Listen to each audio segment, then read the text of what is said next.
Prezados, bom dia, boa tarde, boa noite. A Matrix existe, ela é real apenas como no filme, mas sim, o mundo tem dono. Há um tempo eu fiz um podcast com o título Dono do Seu Dinheiro, em que falei algo que eu vou complementar agora. Vídeos que eu citar aqui nesse podcast, links na descrição. Uma informação inicial é sobre os vídeos do Guanabara, que é um professor de programação, um bom professor de programação. Ele é honesto, é um bom profissional, vende cursos de programação e por preços baixos, não estou fazendo marketing, até porque os cursos que ele vende tem de graça na internet, mas ele depende da plataforma, então ele ainda vive dentro de uma, entre aspas, matrix, no sentido leve do termo, mas ainda vive dentro de uma matrix, ou seja, ele ainda acredita em livre comércio, ainda acredita em existência de concorrência, ainda acredita no Vale do Silício e nas histórias que contam lá.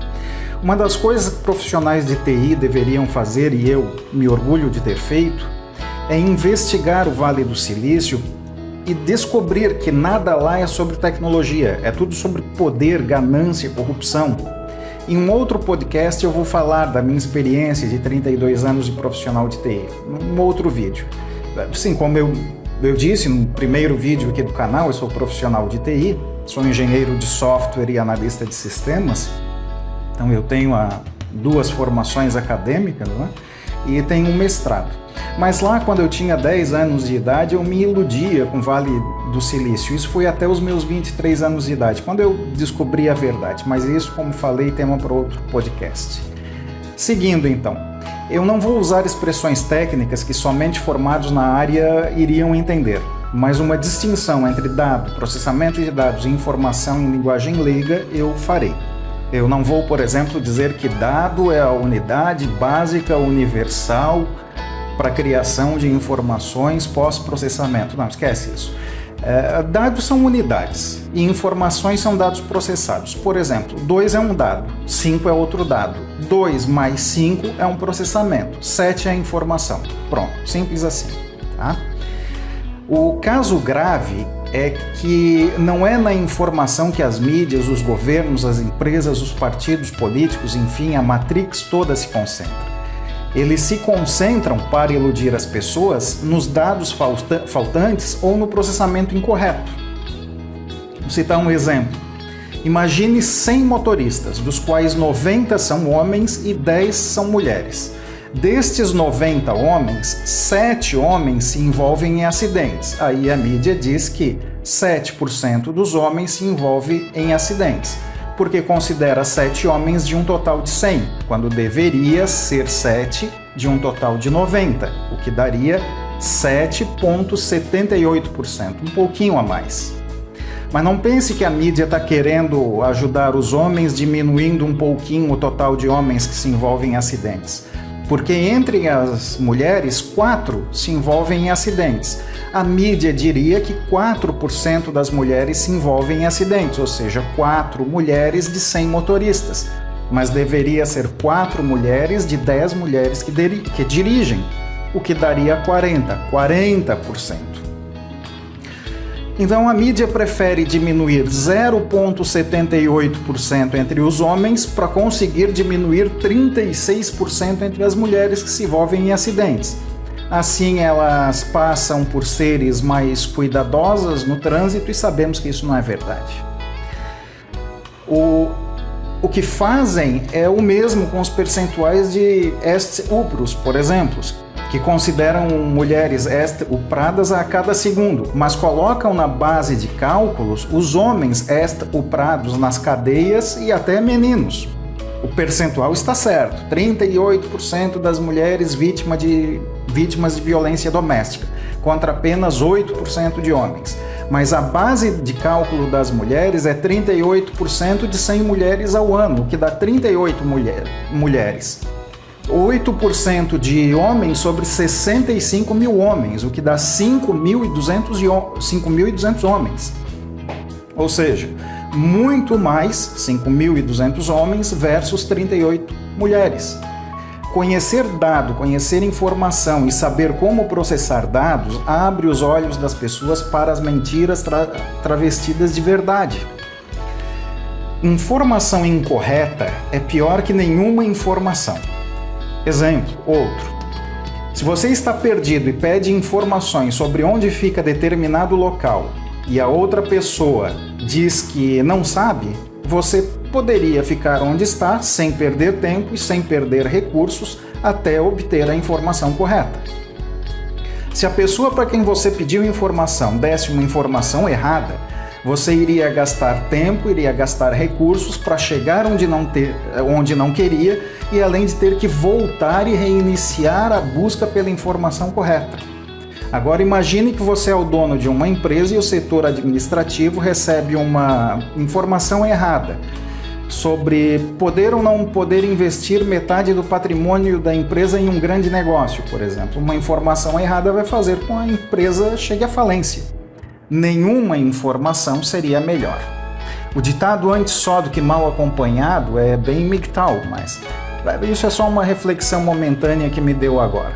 Como não ter informação nenhuma é melhor do que ter informação errada, não tenha honradinhas, porque é melhor só do que estar em má companhia. Segue o tópico. A revolução causada pelo ChatGPT não é tecnológica, é de engenharia social. Fixe isso. Vamos estudar, falar um pouquinho mais aqui no decorrer desse vídeo, porque não é tecnologia, é engenharia social disfarçada de novidade. ChatGPT não é inteligência artificial. Não no sentido como nós vimos nos filmes. ChatGPT é um grande banco de dados com informações reunidas com dados coletados na internet. Agora fica claro que o objetivo de tantos recursos para identificar usuários, localização de usuários, estímulo de postagens nas redes sociais com preferências, com informações pessoais, até informações profissionais. E isto tudo alimenta banco de dados tanto para aquele marketing chato que se fica recebendo, quanto para essa suposta inteligência artificial chamada ChatGPT. Desde a década de 60, isso mesmo, a década de 60, falei, 60, mesma década em que a internet foi inventada, que há abajures e luminárias que acendem com bater de palmas. As atuais, entre aspas, inteligências artificiais somente trocaram o som das palmas pelo som da voz, com a possibilidade de identificar o timbre para distinguir pessoas. Senão alguém estava assistindo um filme na TV e na TV as personagens batiam palmas e a luz acendia. Então só melhorou isso em função do timbre e da proximidade do sensor de som, só. O sensor de som, aliás, continua o mesmo, não há revolução alguma.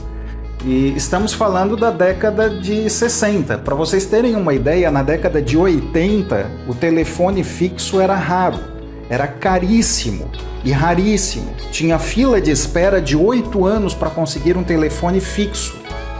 E em comparação na década atual que estamos, em que um smartphone é liberado em 5 minutos, com abundância de ofertas.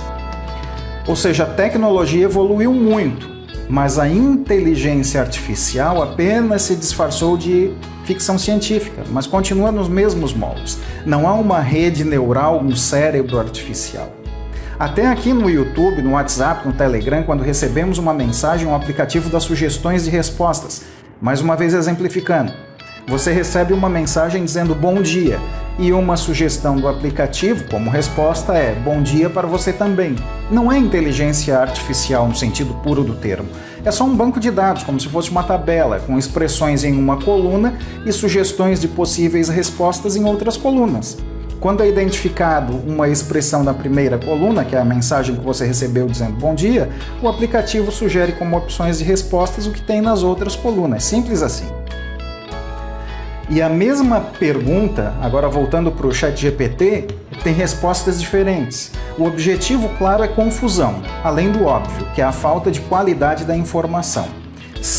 E eu disse se não houvesse o objetivo de confundir, um jogo de palavras, seria no mínimo uma péssima qualidade do ChatGPT, que não sabe aquilo que é para responder. Ou é algo realmente voltado para a confusão social. criar confusão na sociedade.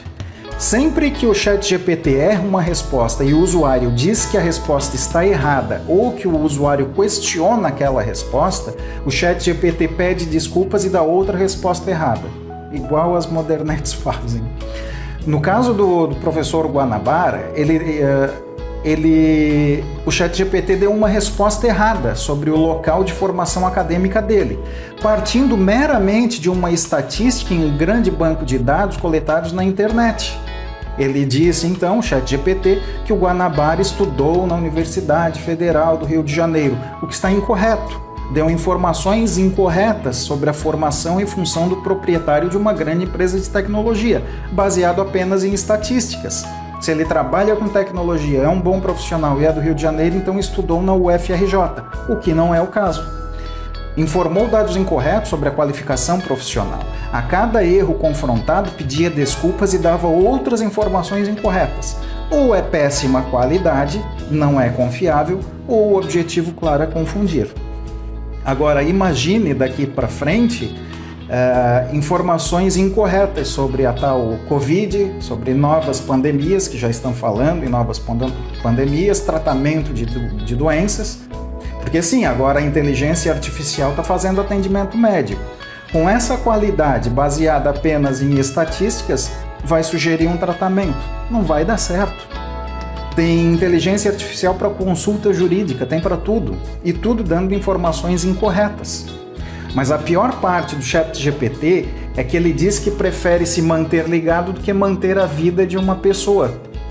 Diz que todos os demais meios de informação estão errados, que somente ele tem as informações corretas, somente ele, ChatGPT, é que dá informações corretas, precisas, sem erros, e todos os outros locais são fontes de fake news e desinformações.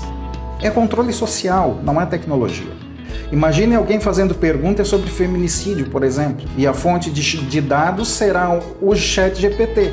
Quem disse foi o ChatGPT, então está certo. Será considerada informação correta e confiável até para produzir provas no judiciário. Provas que viriam de uma fonte provado que tem o objetivo de confundir, na melhor das hipóteses, com péssima qualidade. Mudando um pouquinho de tópico, tem um inscrito aqui do canal que fez uma postagem excelente, aliás, eu gosto muito dos vídeos dele, grosso modo, o nome do canal, pedi autorização para ele, eu sei que ele não quer divulgar o canal dele, ele me disse que eu poderia citar o nome e citar que a fonte de inspiração veio da publicação dele, do vídeo que ele postou. Sobre as empresas Vanguard e BlackRock. Imagine você que acredita, né, que a Pepsi e a Coca-Cola são concorrentes. Em tese sim, porque eles brigam até no marketing, né, brigam fervorosamente no marketing. Mas se você olhar os donos, irá ver que empresas diferentes são donos de outras empresas diferentes. É empresa dentro de empresa, dentro de empresa, dentro de empresa. Indo nessa pirâmide acima, quem é o dono da empresa abaixo e quem é o dono da empresa abaixo que estava acima, e assim até chegar no topo vai sobrar só Vanguard e BlackRock, que são donos da Pepsi e também da Coca-Cola. Esses donos são de famílias tradicionais dos Estados Unidos e da Europa, como os Dupont, esse mesmo, Dupont, aquele que faz lingerie feminina, os Rockefeller, que mandam principalmente no petróleo. Se você planeja uma viagem usando o TripAdvisor, desde o site até a empresa aérea, a empresa dona do combustível usado nos aviões, a empresa dona dos hotéis, o dono da empresa de frota de táxi no destino, a empresa dona dos sites de avaliação, tudo é do mesmo grupo, BlackRock e Vanguard. Termina neles, eles são os donos do mundo. Um outro exemplo, os sites de aposta Bet Online, aquele que os jogadores de futebol são garotos propaganda, são os mesmos donos do Xvideos. E os donos dos Xvideos e dos Bet são empresas que são donos de outras empresas. Os donos são outras empresas, que são outras empresas que vai chegar BlackRock e Vanguard lá no topo da pirâmide. sempre estão ali. Tá? Os Gates, a Melinda Gates, a Fundação Bill e Melinda Gates, tudo termina em BlackRock Vanguard. O Bill Gates, por exemplo, se passa por filantropo para ajudar criancinhas na África, né? Fotos dele lá, filantropo, doou a fortuna, doou coisa nenhuma. Ele doou a fortuna da Microsoft para uma outra empresa que é dele mesmo. Doou a fortuna da Microsoft para uma organização, uma ONG, que ele é o representante. Ele doou o dinheiro dele para ele mesmo. Não dá, óbvio, para acreditar nessas pessoas, né? Ele foi lá para a África e hoje se sabe que ele é o dono das empresas que fabricavam as vacinas. E aquelas crianças eram cobaias. Muitas tiveram que amputar pernas, braços, amputar partes do rosto, enfim. Disfarçar de filantropo é uma forma de conseguir apoio da sociedade, se passando por bonzinho, através das emoções que causa na sociedade e também para sonegar impostos. Lidar com emoções, substituindo os fatos por emoções, precisa de quem na sociedade? Isso mesmo, de mulheres, né? É necessário tirar os homens que lidam com a razão para ficar só a emoção e, tendo só a emoção, não ir em busca dos fatos reais. E o ChatGPT da Microsoft também é mais uma ferramenta para isso. Aí cabe a pergunta, mas e os homens que vão nascendo? Porque não nascem só meninas, nascem só homens? Bom, daqui a pouco vão falar em aborto de menino se o feto for menino, mas passando por isso, mais do que isso, os meninos que estão nascendo são emasculados, estão sendo feminilizados. Trocar fatos por emoções é uma grande estratégia deles. Mais um exemplo, eu tenho 1,80 m, essa é a minha altura mesmo. Eu posso conseguir na justiça que todas as demais pessoas sejam obrigadas a dizer que eu tenho 5 metros porque eu me sinto assim, 5 metros de altura. Todos seriam obrigados judicialmente a dizer que eu tenho 5 metros, mas eu continuaria tendo 1,80 m. O mesmo se dá sobre um homem, esses que estão sendo emasculados, feminilizados, conseguir na justiça obrigar as pessoas a dizer que ele é mulher, mas ele continua a ser homem. Decisão judicial não muda os fatos, apenas obriga as pessoas a mentirem sobre os fatos reais e sobre a própria natureza. E por que a justiça faz isso? Simples. Corrupção, vantagens, status, poder, desde que esse poder nunca seja maior do que o poder dos donos do mundo. Aquele juiz e juíza que dá um despacho, uma decisão judicial, por mais poderoso que ele seja sobre a sociedade que está abaixo, mas ele é só um ratinho, um camundongo de laboratório perto dos donos do mundo. Incluindo, óbvio, né, o dinheiro que se recebe por isso. E também não deixa de ser o fato de essas pessoas que estão entrando nas faculdades de direito, futuros promotores, futuros juízes, advogados, advogadas, enfim, serem doutrinados e saírem da faculdade de direito acreditando que fatos devem ser substituídos por emoções. A Matrix existe, ela é real, apenas não é como naquele filme tradicional de 1999. Mas sim, o mundo tem donos, aproximadamente umas 15 famílias. O John Frederick Kennedy, JFK, denunciou isso em vídeos dele. Aqui mesmo no YouTube, se você procurar, você encontra o JFK denunciando a existência, né, desse grupo mundial e que inclusive é dono do Federal Bank, o Banco Federal dos Estados Unidos. Os Estados Unidos não é dono do Banco Central dos Estados Unidos, tá? É a BlackRock e a Vanguard. Uma das coisas que o JFK queria era que o Banco Central dos Estados Unidos da América passasse a ser do governo e não das empresas BlackRock e Vanguard. Resultado foi um tiro na cabeça dele, depois pegaram lá um bode expiatório para assumir o disparo, um sujeito que se contradisse várias vezes e que por, digamos assim, abre aspas, segurança nacional, fecha aspas, então esse indivíduo lá, o bode expiatório, não poderia ser entrevistado e nem dar informações. Agora, nos tempos atuais, ele até poderia ser entrevistado, porque BlackRock e Vanguard já compraram quase todas as grandes mídias do mundo. Os Dupont, os Rockefeller, os Gates e mais umas 11, 12 famílias. Estes são os donos do mundo. E há quem se vendeu para eles. como os governos se venderam, os judiciários do mundo todo se venderam e, sobretudo, as mulheres se venderam, porque querem o prazer imediato. Elas são hedonistas e histriônicas. Mas cabe aqui, como última frase desse vídeo, lembrar que quem se vende sempre recebe mais do que vale, indiferente do valor que foi pago. E essa cobrança sempre vai exigir um troco depois.